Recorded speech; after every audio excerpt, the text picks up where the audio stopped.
Okay, we're going to continue factoring today, concentrating on special products. Hopefully you remember these patterns that we learned a couple lessons ago. Um, Anytime we have a perfect square minus a perfect square, it's the sum and difference pattern. And also, anytime we see this pattern, it's the square of a binomial pattern. And we'll break this down a little bit through at least these first 6 examples and then give you a couple tries.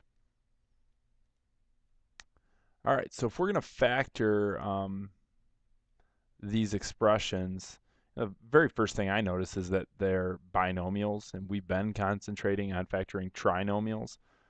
That's a big clue to me that this might be the sum and difference pattern, a plus b times a minus b. After I initially looked to see if I can factor out a greatest common factor, of which m squared and -9 do not have one, I'm going to try and see if the first and last term, first and second term, are both perfect squares, which they obviously are. The first term is m squared, and the second term is 3 squared. So this is an a squared minus b squared situation. You have a perfect square minus a perfect square. So this pattern, m plus 3 times m minus 3, should hold true. Okay.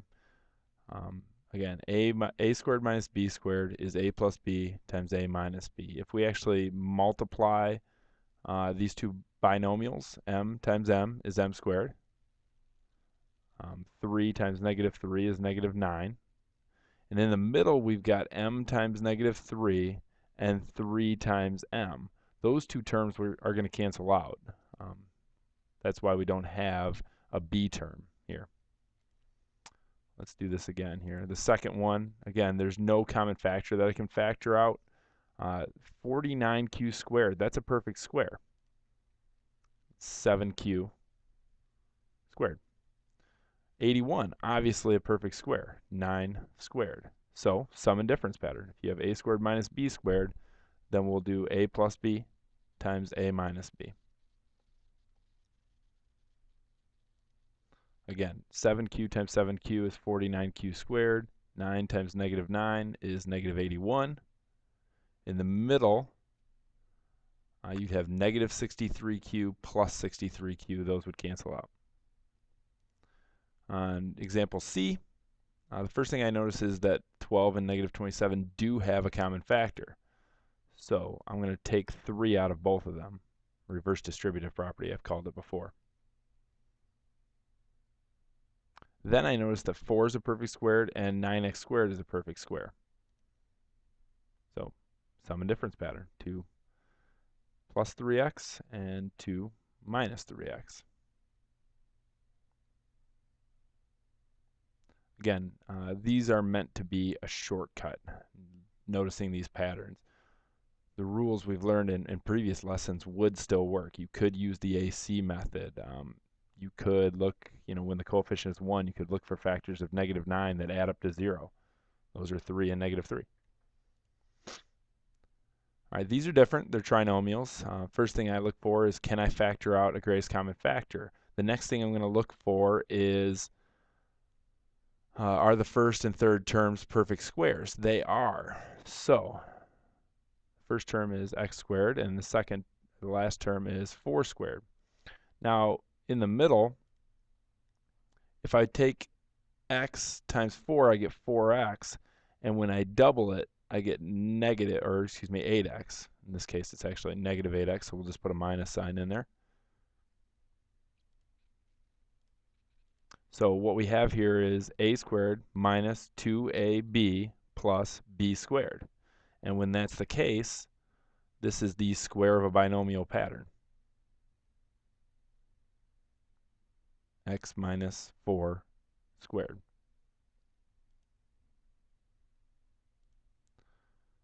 Okay, again, on example B, the first thing I'm looking, is there a common factor that I can take out all 3 of these terms? There's not. Next thing I'm going to look for, does this fit a special product polynomial pattern? Well, 9y squared is a perfect square, and 100 is a perfect square, so let's look at those first.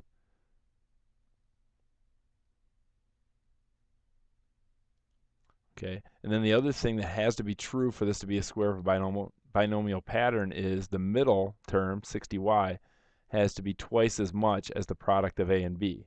So 3y times 10 is 30y. Doubled, you would get 60y. So this is a square of a binomial pattern.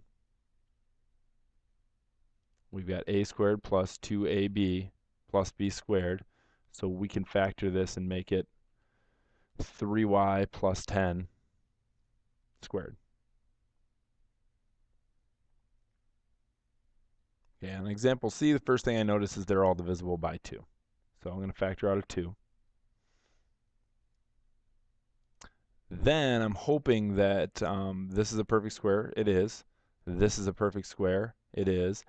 And in the middle, the negative 6, if I do x times 3 and double it, I'll get 6x. So this is the square of a binomial pattern again. Again, the last check is the first term has to be a perfect square, x. The second term has to be a perfect square, 3.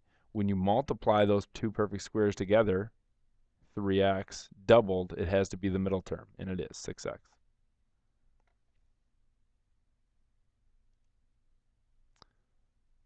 All right, so let's try and use these patterns to solve an equation. We've done this in the past, just not with the patterns.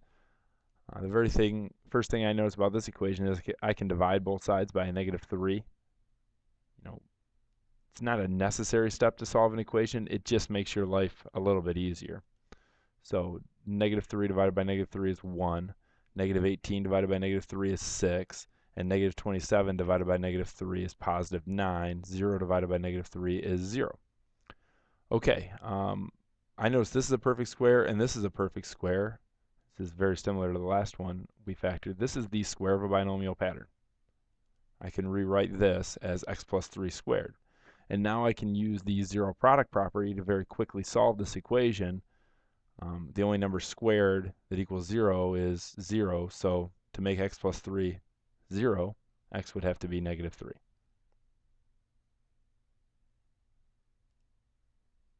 Let's do that one more time. We've got some fractions involved here.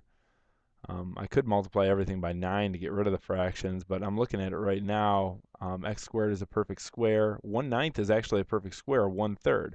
And when you do 1/3 times x, 1/3 x, and then double it, you get 2/3 x. So this is a square of a binomial pattern.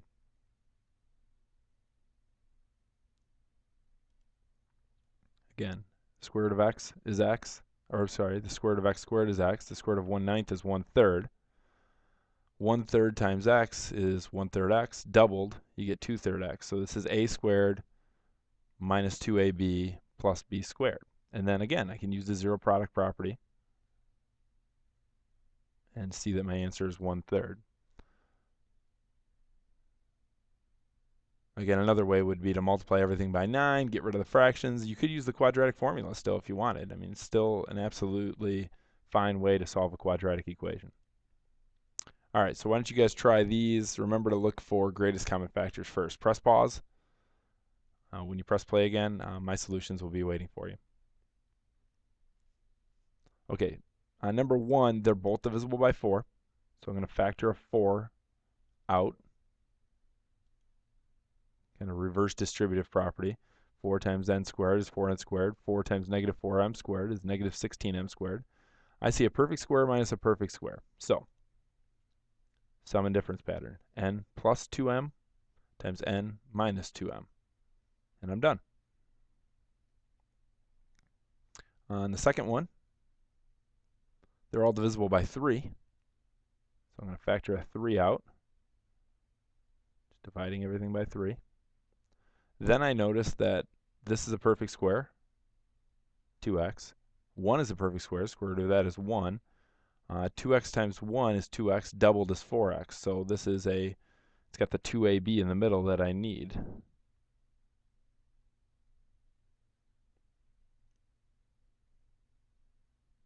A plus b squared equals a squared plus 2ab plus b squared.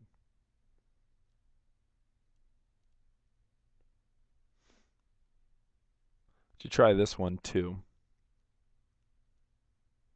Hint, get rid of the fractions. Okay, here's how we get rid of the fractions. Multiply everything by 2.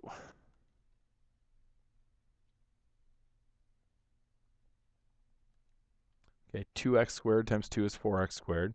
Negative 10x times 2 is negative 20x. And 25 halves times 2 is 25. These don't have any greatest common factor that I can take out or divide both sides by. However, this is a perfect square. 4x squared is a perfect square. 25 is a perfect square. 2x times 5 is 10x, doubled is 20x. So this is the square of a binomial pattern. 2x minus 5 squared equals 0. Again, 2x times negative 5 is negative 10x. Doubled, you'll get negative 20x. Quickly solve that by using the zero product property. It's 5 halves.